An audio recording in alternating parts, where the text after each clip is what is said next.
The other day, I was at the pool where I go to exercise and watch people. There are a lot of old people there. Judging from their countenance, many are standing on the threshold of the great beyond. The women, usually heavy, waddle when they walk. The men walk slow or shuffle. I was watching people as I walked back and forth across the pool trying to keep fit.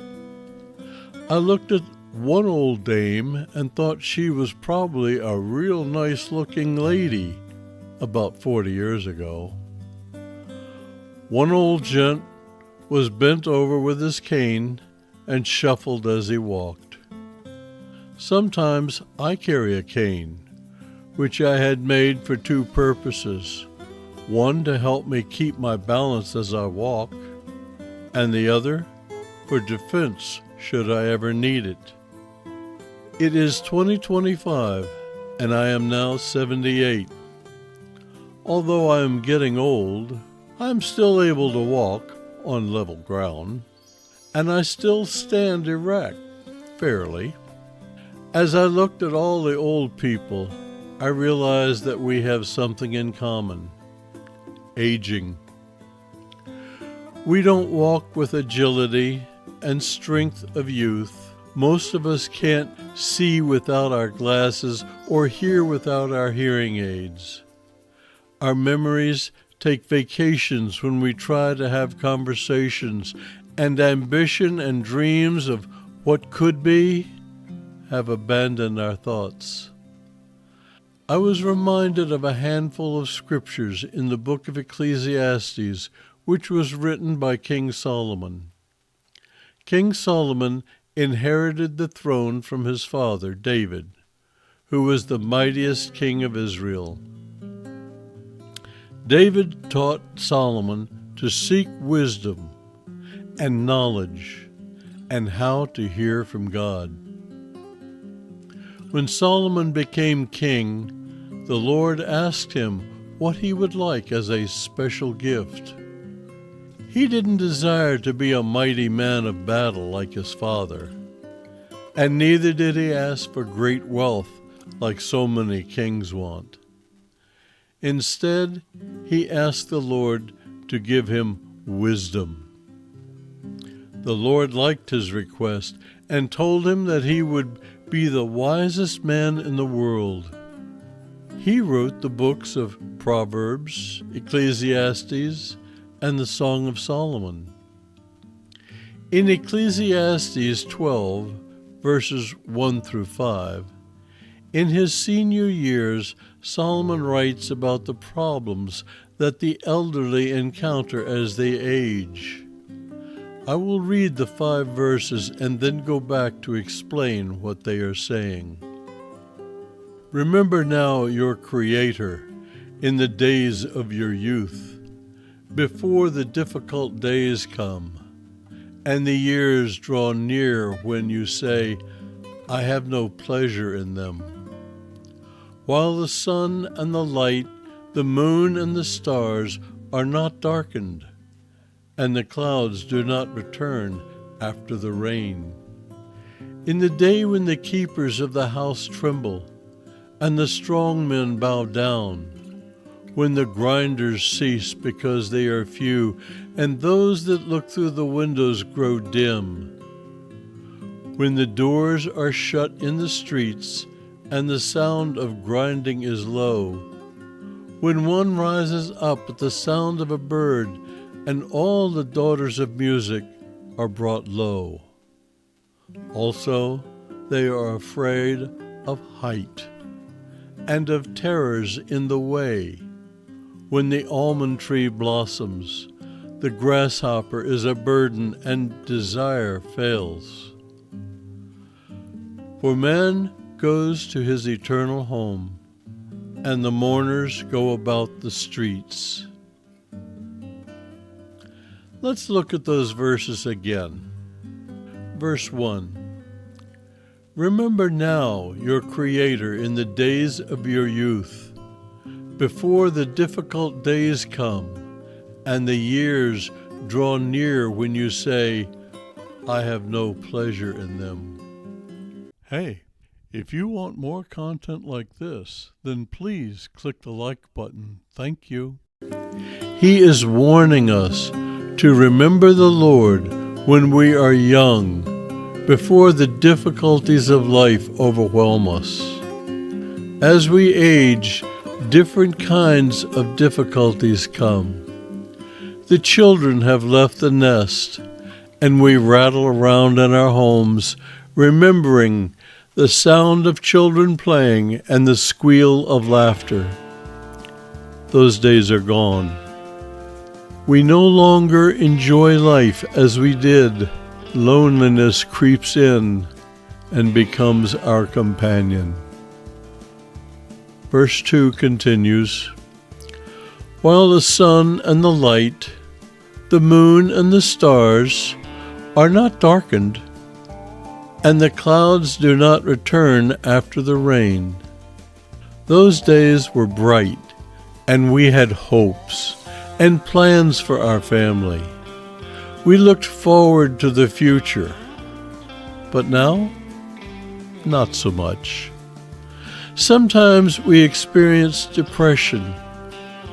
It's like the lights have gone out. Verse 3, In the day when the keepers of the house tremble. This is a reference to the trembling of the hands. My mother moved in with us when she was 68 and enjoyed her life until she passed at almost 93. When she was in her 80s, her hands started trembling, and by the time she was in her 90s, she had trouble holding a cup of coffee. The verse continues, And the strong men bow down. This is a reference to the back and legs. My mother stood fairly straight until she was in her 80s, but then her upper back started to bend her forward. I remember walking with her to her apartment, which was in our basement.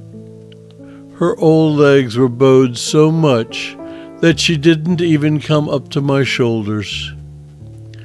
She looked like she had been riding whiskey barrels all of her life.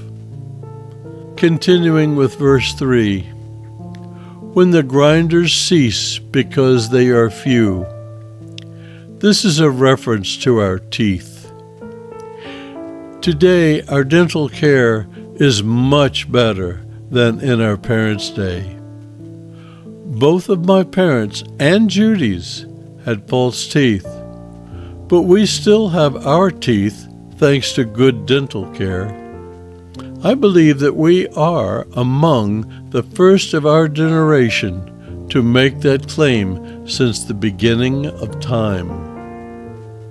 Still continuing with verse 3, And those that look through the windows now dim. This is a reference to our eyes. Judy is night blind. Although I have 20/30 eyesight, even with glasses, things don't look as sharp as they used to. Cataracts are common among the old, but fortunately, they can be corrected today, and glasses can keep us reading and seeing the beauty of our grandchildren as long as we need them. Verse 4, When the doors are shut in the streets, and the sound of grinding is low, when one rises up at the sound of a bird, and all the daughters of music are brought low. The doors is a reference to our hearing. The grinding is a reference to the hubbub of life, which is not as loud as it used to be. My wife and I like it.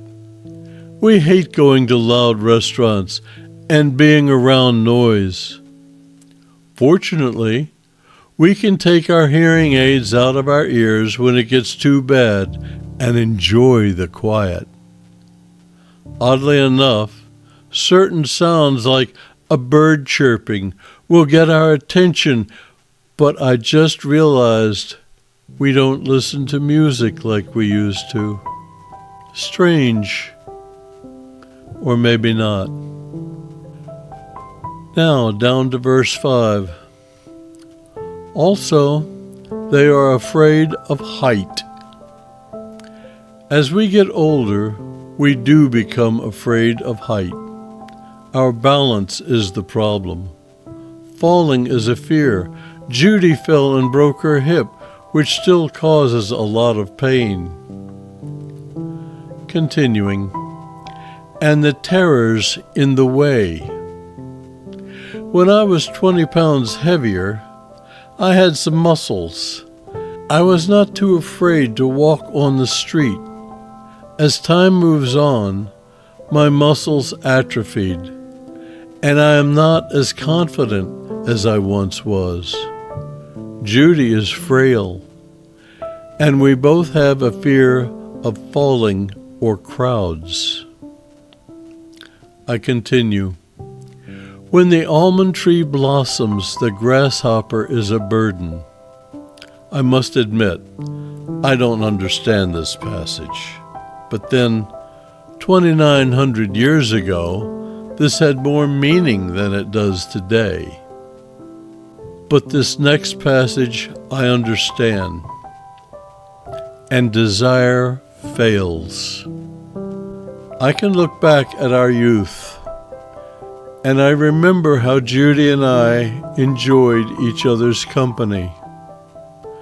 No further remarks are necessary here. Solomon was looking at life through the eyes of an old man. His observations were from life. He described what almost all of us encounter. Hearing fades, eyesight fades.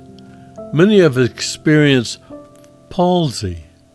Our back bows and our legs bend. We develop fears. Fears of this and fears of that. It's all quite natural. It is the progression of life.